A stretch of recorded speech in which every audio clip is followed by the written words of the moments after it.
recommandations en lien avec la première thématique qui concernait la réduction du nombre de partis politiques en appliquant des conditions restrictives de création et de financement.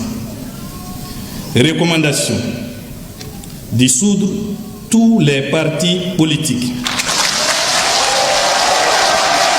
Comme modalité de mise en œuvre de cette recommandation, les participants demandent d'abroger la loi numéro 05047 du 18 août 2005 portant charte des partis politiques en adoptant une nouvelle loi.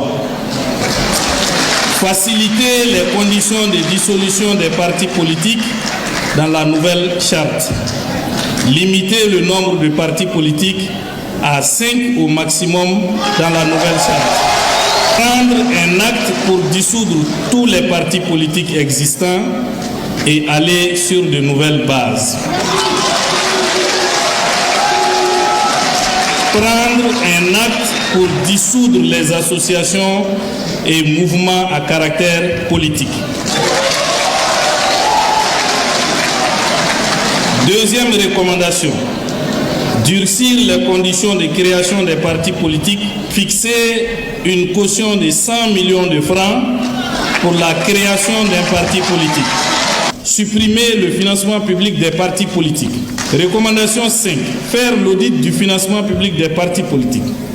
Ajouter à la liste des personnes interdites de militer dans un parti les autorités et légitimités traditionnelles ainsi que les leaders religieux. Interdire l'activité politique aux associations.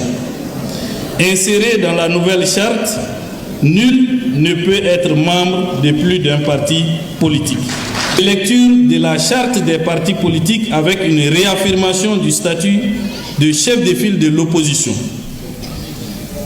Sur ce point, les forces vives demandent la suppression du statut de chef de file de l'opposition. Thématique 3. Le nomadisme politique en cours de mandat. Les forces vives recommandent l'interdiction du nomadisme politique. Donner le temps qu'il faut aux dirigeants actuels de continuer la gestion de l'État. En installant le général d'armée Assimi Goïta comme président de la République pour un mandat de 5 ans,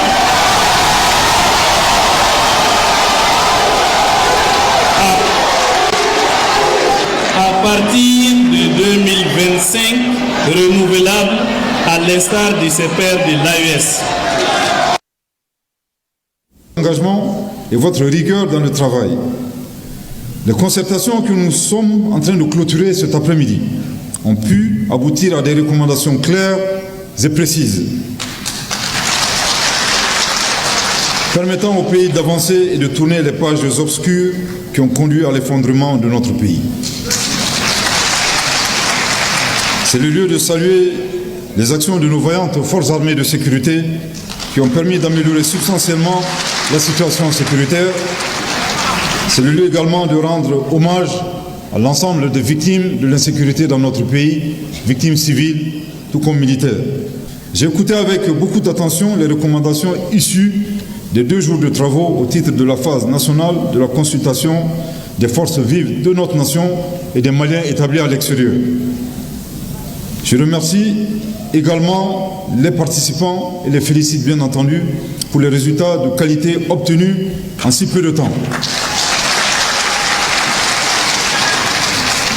Je voudrais enfin féliciter Monsieur le ministre délégué et l'ensemble de la commission d'organisation. Je prends l'engagement de transmettre au président de la transition, chef de l'État, son Excellence le général d'armée Assimi Goïta, les recommandations adoptées par vos assises.